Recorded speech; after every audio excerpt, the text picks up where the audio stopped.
Selamat sore adik-adik yang dikasihi Tuhan. Kita bersyukur sore hari ini di tahun yang baru kita berjumpa kembali dalam kelas Bina Iman.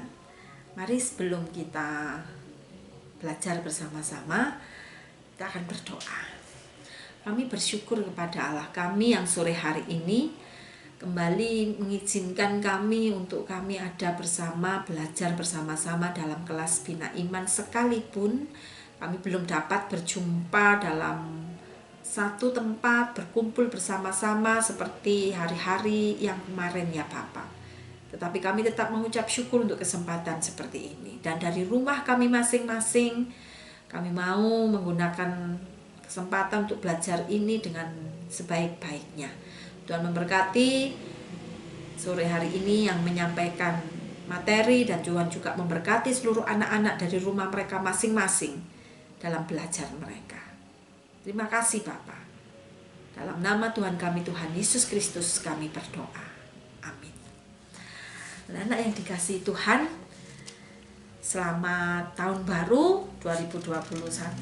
Tuhan memberkati kita semua sepanjang tahun ini seperti Tuhan sudah memimpin dan memberkati kita di tahun-tahun yang lalu. Mari anak-anak, kita akan belajar bersama-sama untuk tema yang ketiga di awal Januari ini, yaitu tentang Yakub. Yakub mendapat perlindungan dari Allah. Kalau anak-anak yang sudah memiliki buku materi bisa menyimak dari halaman 31 hingga halaman yang ke-37 dalam buku materi kita. Anak-anak yang dikasihi Tuhan, mari saya mengajak kita untuk kita mendahului dengan firman Tuhan yang terdapat di dalam Kejadian pasal yang ke-31 ayat yang ke-42. Yang dituliskan demikian: seandainya Allah ayahku, Allah Abraham dan yang disegani oleh Ishak tidak menyertai aku, tentulah engkau sekarang membiarkan aku pergi dengan tangan hampa. Tetapi kesengsaraanku dan jerih payahku telah diperhatikan Allah, dan ia telah menjatuhkan putusan tadi malam. Anak-anak yang dikasihi Tuhan, siapakah Yakub? Yakub ini adalah anak Ishak dan Ribka. Yakub ini adalah cucu daripada Abraham. Arti nama Yakub sendiri adalah Allah melindungi. Karena itu materi kita berjudul Yakub mendapat perlindungan dari Allah. Anak-anak yang dikasihi Tuhan, ia seorang yang tenang, ia seorang yang lebih suka tinggal di dalam kemah. Tidak seperti saudaranya, yaitu Esau, yang berjiwa petualang, yang suka berburu, begitu ya. Tetapi Yakub ini lebih banyak tinggal di rumah. Seorang yang tenang, yang dekat dengan keluarganya, terutama ibunya. Anak-anak yang dikasihi Tuhan, dalam masa hidup Yakub, ia mengalami berbagai macam peristiwa, berbagai macam perjalanan, dan pada akhirnya dia mengalami juga bagaimana dia berjumpa dengan Allah yang memimpin, dengan Allah yang melindungi, dengan Allah yang menguatkan dia, dengan Allah yang memberkati dalam hari-hari perjalanan hidup Yakub, bersama dengan peristiwa-peristiwa, baik itu bahagia, baik itu susah, yang Yakub alami. Mari kita belajar bersama-sama tentang masa hidup Yakub. Dalam perjalanan-perjalanan ketika ia meninggalkan kediaman atau rumah atau keluarganya, Yakub yang melarikan diri dari kejaran Esau, saudaranya, berkenaan dengan perkara Yakub menukar hak kesulungan daripada Esau dengan semangkok sop begitu ya. Nah, adik-adik yang dikasihi Tuhan, dengan peristiwa ini maka dimulailah masa pengembaraan Yakub.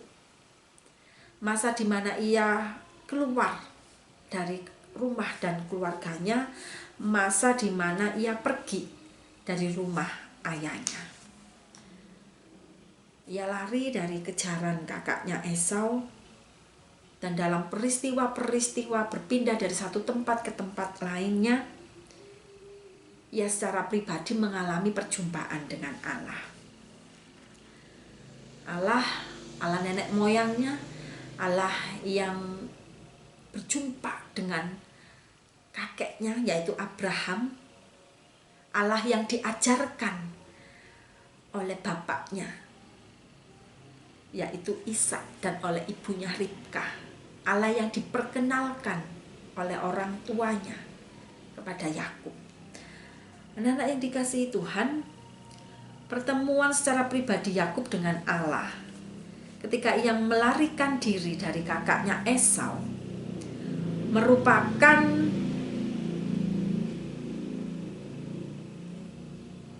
peristiwa di mana Allah meneguhkan janjinya kepada Yakub.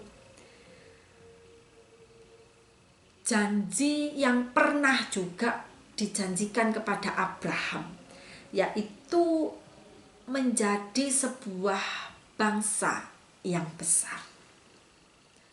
Nanti adik-adik bisa baca begitu ya di dalam Kejadian pasal ke-28 ayat 10 hingga ayat ke-22.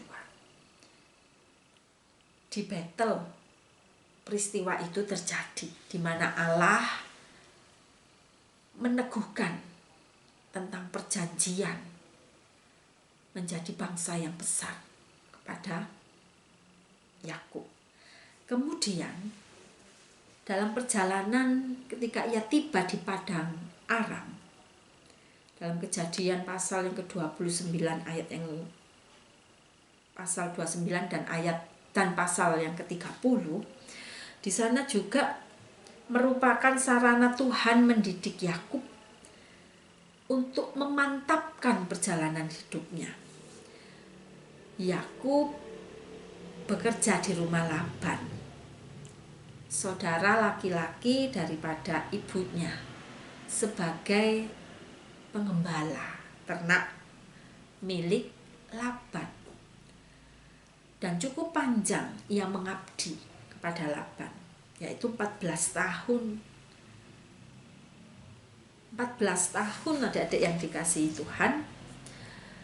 Dan ia mendapatkan seorang Rahel menjadi istrinya. Tetapi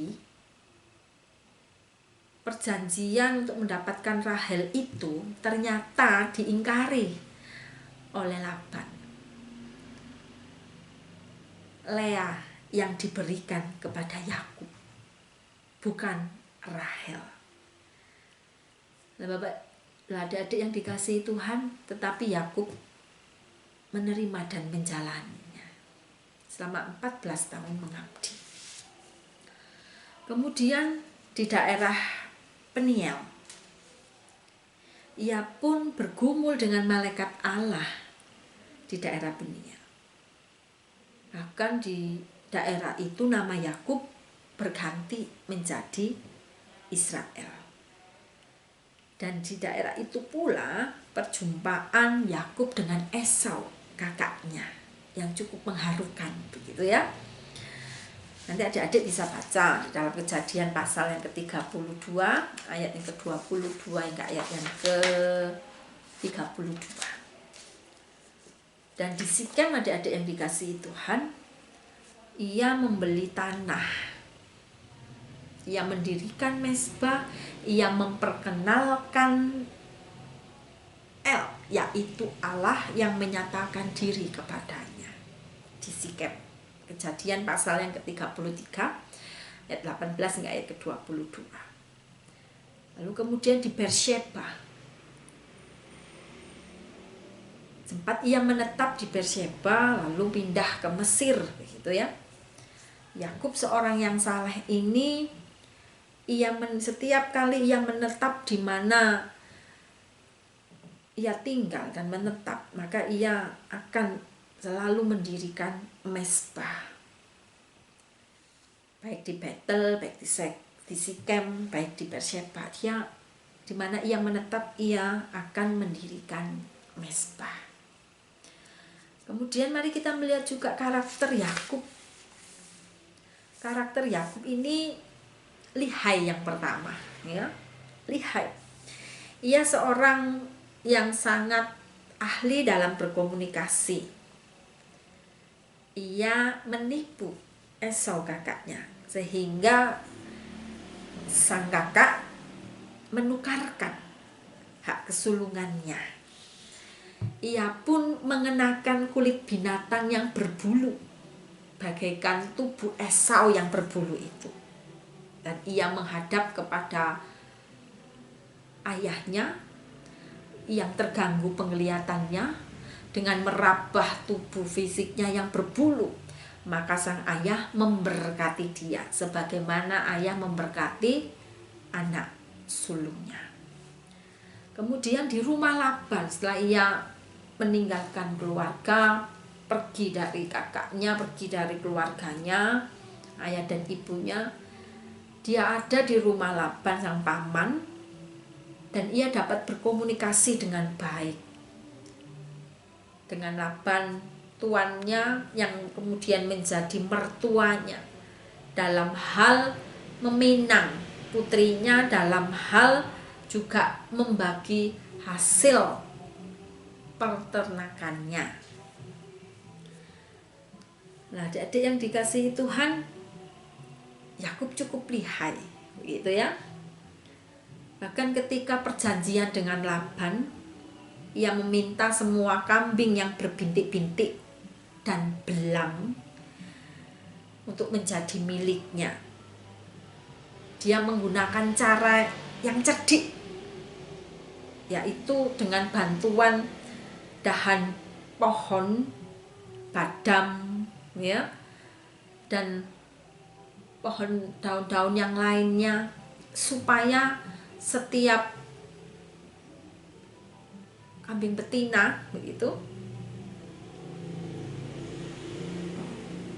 yang mengandung pada akhirnya melahirkan anak-anak kambing yang berbintik-bintik, karena makanan-makanan dari kambing-kambing induk-induk betina itu berasal atau dicampur dengan dahan-dahan pohon badam, berangan, dan daun-daun yang dapat menimbulkan bintik-bintik kepada bayi daripada anak-anak dari induk kambing betina ini.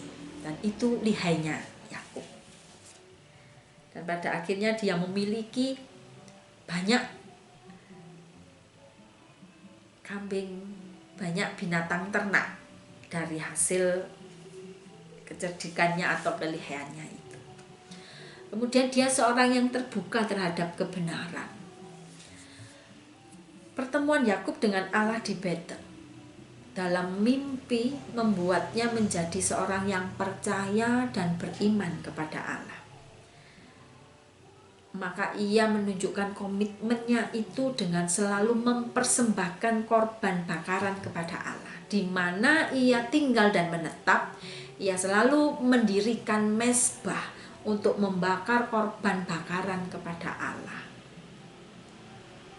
Berpindah dari satu tempat ke tempat lain, selalu ada mezbah persembahan yang dia bangun, dan ia menyembah Allah di sana. Yakub ini juga seorang yang setia di tengah tantangan hidupnya. Ketika keluar dari rumah, dari keluarga, adalah sang mertua.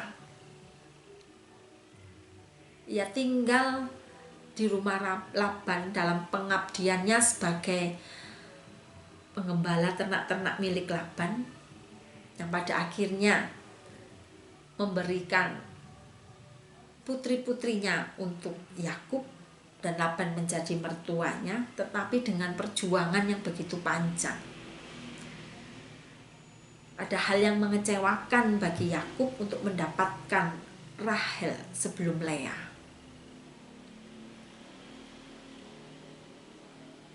Laban sempat begitu ya mengecewakan Yakub, tetapi ia tetap setia mengabdi kepada Laban. Dia tetap setia melakukan pekerjaan demi pekerjaannya. Yakub tidak melarikan diri dari tugas dan tanggung jawabnya sebagai pengembala ternak-ternak milik Laban. Yakub bukan tipe orang yang membantah dan bersungut-sungut dan mengeluh lalu meninggalkan tugas dan tanggung jawabnya. Tidak. Sekalipun ia diperlakukan licik oleh sang mertua, oleh sang tuan yaitu Laban, tapi dia tetap mengabdi dan dia tetap mengasihi putri-putri Laban.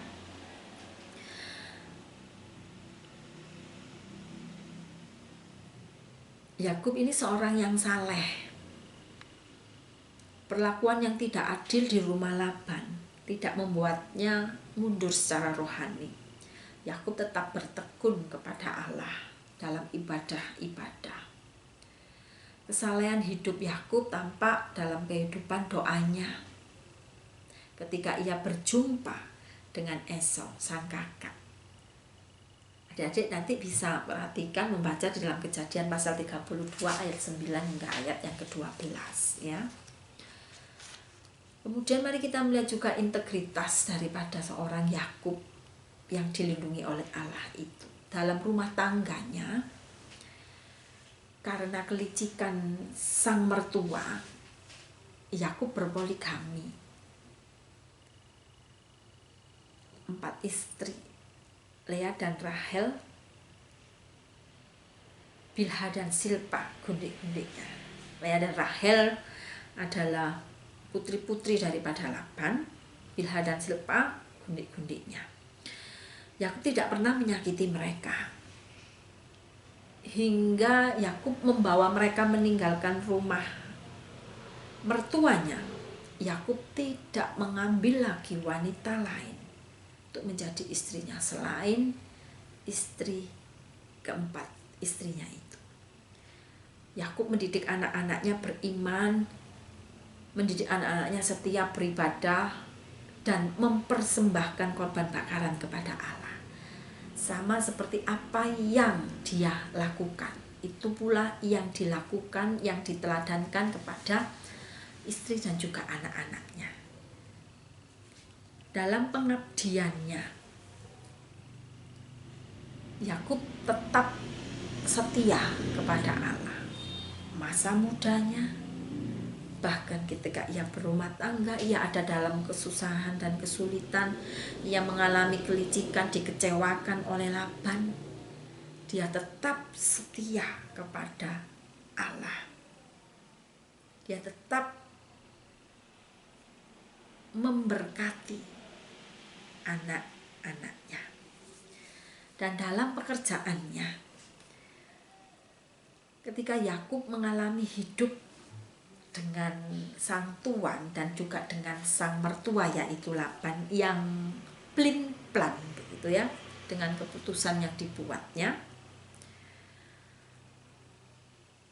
kita melihat bersama-sama bagaimana dalam peristiwa pernikahan, dalam peristiwa pembagian hak milik, dalam peristiwa untuk kembali ke rumah sang ayah, Yakub menghadapi Laban mertuanya itu dengan tenang. Dia tetap melaksanakan tanggung jawabnya sebagai menantu dan tanggung jawabnya juga sebagai pekerja di rumah Laban. Ia percaya bahwa Allah tetap menyertai dia, bahwa Allah tetap memimpin ia, bahwa Allah tidak pernah meninggalkan dia. Bahkan dalam masa-masa dan kondisi di mana ia kecewa terhadap Tuhan dan mertuanya, yaitu Laban. Kemudian dalam masyarakat setempat di mana Yakub tinggal, ia senantiasa menunjukkan sikap yang bersahabat. Di mana ia tinggal dan menetap, ia menjadi sahabat bagi masyarakat, bagi lingkungan di mana dia ada di sana. Bahkan dikatakan sampai Fir'aun, Abimelek menghormati dia. Nah, adik-adik yang dikasihi Tuhan, inilah sekilas tentang Yakub yang dilindungi oleh Allah. Jika banyak hal yang mungkin kurang jelas, silakan adik-adik membaca secara teliti dan seksama buku yang menjadi pegangan adik-adik yang sudah kalian miliki, begitu ya. Untuk ayat, untuk juga tugas yang sebentar akan diberikan kepada kalian semua. Inilah tentang Yakub yang dilindungi oleh Allah, materi ketiga kita ini. Kemudian untuk tugas yang harus adik-adik kerjakan adalah yang pertama, dengan kalimat kalian sendiri ceritakan peristiwa yang dialami oleh Yakub ketika ia tinggal di rumah Laban. Peristiwa mengecewakan, peristiwa yang menuntut Yakub untuk bersabar, dan peristiwa yang membawa Yakub tetap percaya bahwa Allah tetap melindungi dia. Sebutkan peristiwa-peristiwa tersebut, kejadian-kejadian yang dialami oleh Yakub selama ia berada di rumah Laban. Ketidakadilan, kekecewaan, pelin-pelannya Laban terhadap keputusan-keputusan itu ya terhadap Yakub. Jelaskan, tuliskan itu, dan jelaskan sikap Yakub bagaimana menghadapi semuanya itu. Ini yang pertama. Kemudian yang kedua, teladan yang seperti apakah yang kalian dapatkan dari kehidupan Yakub, baik ketika Yakub masih tinggal bersama keluarganya maupun ketika Yakub keluar dari rumah ibu dan ayahnya, ketika Yakub tinggal bersama dengan Laban, bahkan ketika Yakub melakukan perjalanan-perjalanan bersama dengan keluarganya, meninggalkan Laban dan akan kembali ke negeri orang tuanya. Teladan yang seperti apa yang kalian dapatkan dari seorang Yakub tersebut? Silahkan dikerjakan. Kemudian nanti untuk pengumpulan akan dibantu oleh Ibu Salome dari GBIS, begitu ya. Ikuti apa yang disarankan atau dihimbaukan oleh Ibu Salome berkenaan dengan pengumpulan tugas yang 2 nomor ini. Demikian, terima kasih untuk pertemuan kita sore hari ini. Mari kita menutup di dalam doa. Kami bersyukur malam hari ini bahwa Engkau sudah menolong dan memimpin pertemuan kami. Terima kasih untuk Yakub yang boleh menjadi teladan bagi kami dalam peristiwa kehidupannya, tetap percaya bahwa Allah menjadi pelindungnya. Terima kasih untuk kami semua yang sudah ditolong oleh Tuhan dapat mengikuti materi ini dari rumah kami masing-masing. Tuhan memberkati anak-anak bersama dengan keluarga mereka.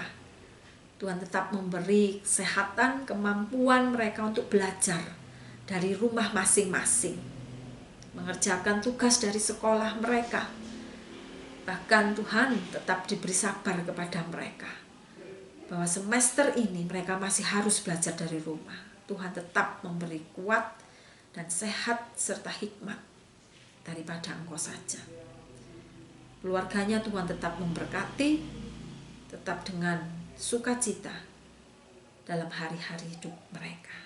Tuhan juga memberkati guru-guru yang mengajar di Bina Iman.